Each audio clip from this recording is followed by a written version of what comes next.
사랑하는 성도님들, 우리는 하나님의 자녀, 하나님의 상속자, 하나님의 일하심을 아는 자들입니다.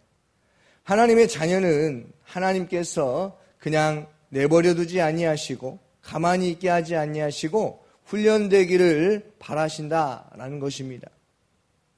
언제까지 육신에 속한 자로 그렇게 사는 것을 원하지 않는다는 것이죠. 우리는 끊임없이 육에 속한 일에 열정을 다하여 분을 낼 때가 많지 않습니까? 그러나 주님이 말씀하십니다. 너희들은 육신에 속한 자가 아니라 영에 속한 자라. 하나님께 속한 자라고 주님은 말씀하십니다. 그러므로 하나님은 우리를 자녀로 대하여 주십니다. 잘한 것도 없고 잘난 것도 없고 뭐 하나 내세울 것도 없는데 주님은 우리를 각자의 형편에 맞게 살아가게 하셨고, 무엇보다도 중요한 것은 그 상황에 맞게 하나님께서 늘 함께 하시며 늘 일하여 주신다는 것입니다. 그 일이 무엇입니까? 우리가 더 이상 종의 영을 받지 아니하고 양자의 영을 받았다는 것이죠. 얼마나 놀라운 것입니까? 이제 더 이상 죄로 인하여 죽을 수밖에, 썩을 수밖에 없었던 어떻습니까? 우리들을 사랑하여 주시고 예수 그리스도로 말미암아 언약을 성취하심으로 말미암아 이제는 우리가 양자의 영을 받게 되었다라는 것이죠. 그것은 우리를 사랑하셔서 긍휼히 여기시어서 죄인이었고 인생이 세상의 종로를 하며 살아갈 수밖에 없는 연약한 우리를 어떻습니까? 죄에서 건져내 주셨다는 것이죠. 죄에서 자유함을 얻게 하셨다라는 것입니다. 이 문제는요, 절대로 피조물인 인간이 이 죄를 해결할 수 있는 일이 아니라는 것이죠. 이 세상의 죄는 어떻습니까? 판사도 어떻습니까? 어떻게 해결합니까? 해결할 길이 없어서 죄인들끼리 모아놓는 방법을 사용하지 않습니까? 왜 그렇게 결정할 수밖에 없는 것입니까? 감옥에라도 있어야 살인을 저지르지 않고 사기를 치지 않고 다른 사람을 불행하게 만들지 않기 때문에 죄 형벌이 무거우면 무거울수록 어떻게 합니까? 무기징역을 내리지 않습니까? 벌을 내립니다. 이것은 죄를 그나마 드러나지 않게 하는 사회에서 할 수 있는 최선의 방법 아니겠습니까? 만일 그들을 감옥에 가두지 않고 그냥 죄 지은 대로 놔둬버리면 이 세상은 죄악으로 가득 차게 되어 있기 때문에 그렇지 않겠습니까? 너무나 놀랍지 않습니까? 이러한 사건이요, 우리가 잘 아는 성경에 나옵니다. 노아가 하나님께 은혜를 입고 당대의 완전한 자라는 칭찬을 받을 때, 하나님께 은혜를 받을 때 일어난 일이지 않습니까? 어떤 일이 일어났습니까? 하나님의 아들들이 사람의 딸들의 아름다움만 보고 모든 여자를 아내로 삼아버린 일이죠. 이로 인해 하나님은 결심을 합니다. 죄가 관영하였음을 알고 하나님은 사람을 지었음을 한탄하십니다. 슬퍼하십니다. 왜 슬퍼하시는 것입니까? 인간이 생각하는 생각이 너무나 악하기 때문에 그렇습니다. 하나님을 떠난 삶을 살죠. 그래서 정신 좀 차리라고 하나님께서 노아를 통해서 신호를 줍니다. 방주를 지어라. 설계도 하나님이 하십니다. 그런데요, 사람들이 그렇게 큰 방주를 짓는 것을 지을 때마다, 그것을 보면서 걸어갈 때마다 노아를 보면서 어떻게 말합니까? 비웃고 조롱하며 지나가고 있다는 것이죠. 어떤 사람도 노아가 왜 방주를 만들었는지 물어본 사람이 없습니다. 가족들조차도 물어봤다는 이야기는 성경이 없습니다. 그렇죠? 노아가 그렇다면 왜 방주를 만든 것입니까? 하나님께서 방주를 지으라고 하셨기 때문이죠.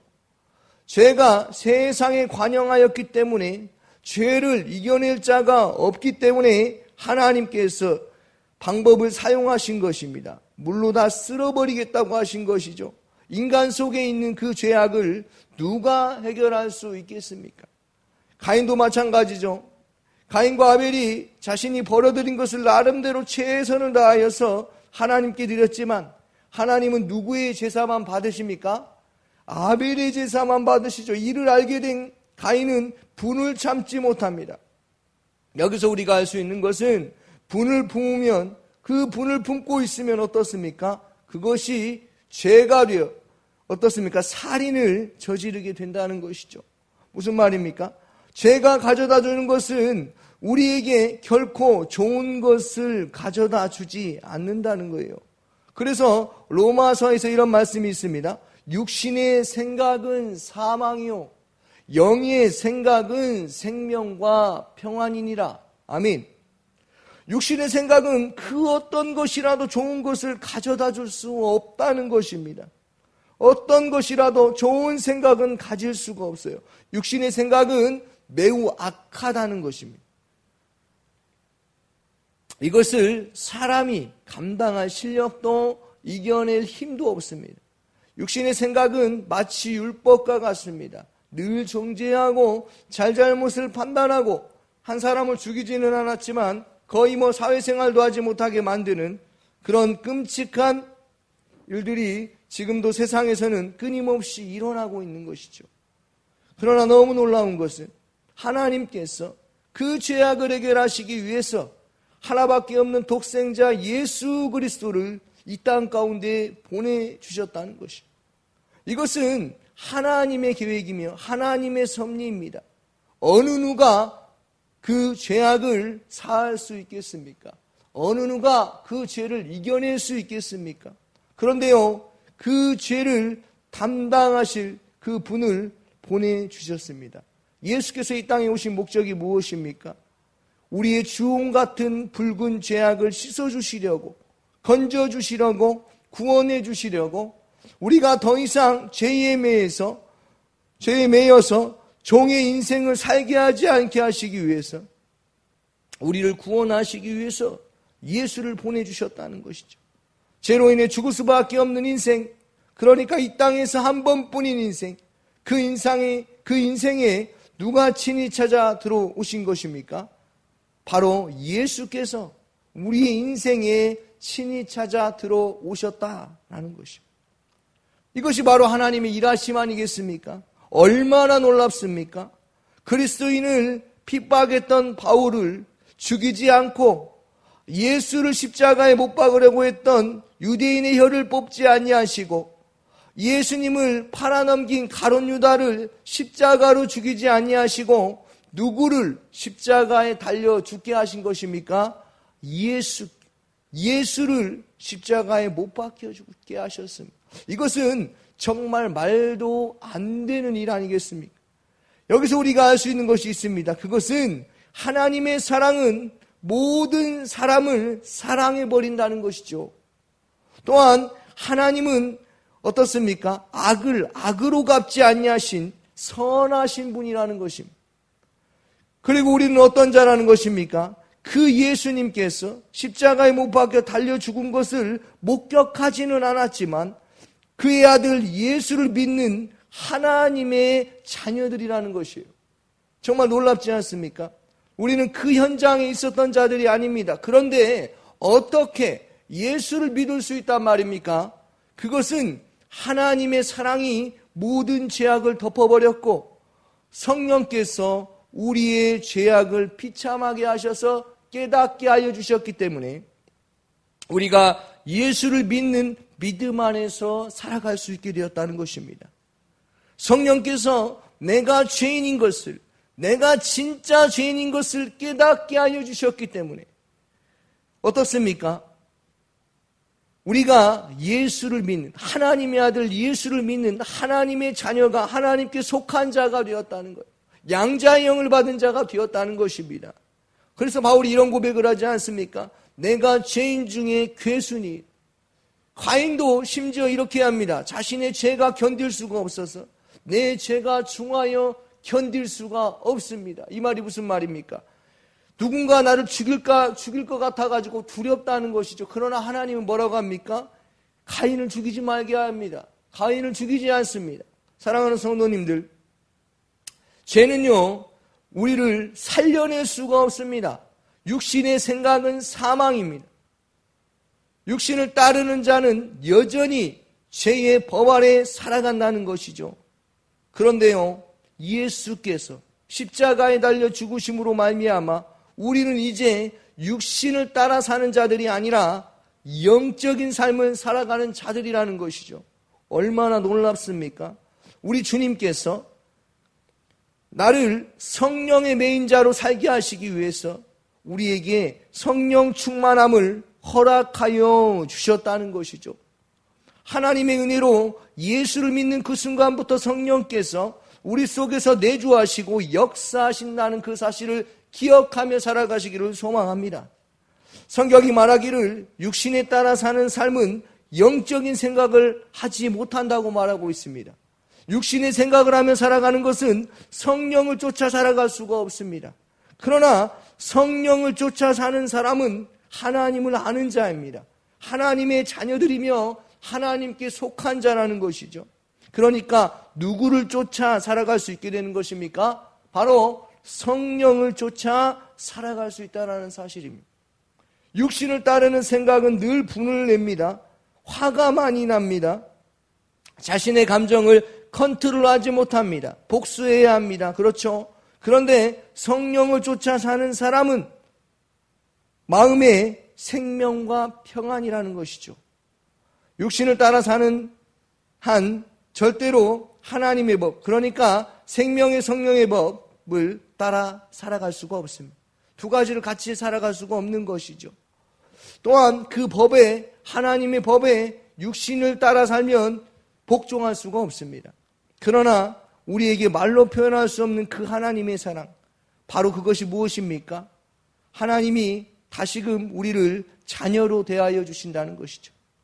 하나님은 우리를 단 한 번도 네가 죄지었으니까, 네가 세상에 속하였으니까 너는 나와 상관없어라고 말씀하신 적이 없습니다. 고난을 통하여서, 그 고난의 훈련을 통하여서 우리를 자라게 하신다는 것이죠. 마치 집 나간 탕자가 돌아올 때까지 상황과 환경을 통하여서 하나님은 하나님을 볼 수 있도록 하신다는 것이죠. 사랑하는 성도님들, 우리는 하나님의 자녀입니다. 하나님의 일하심을 아는 자입니다.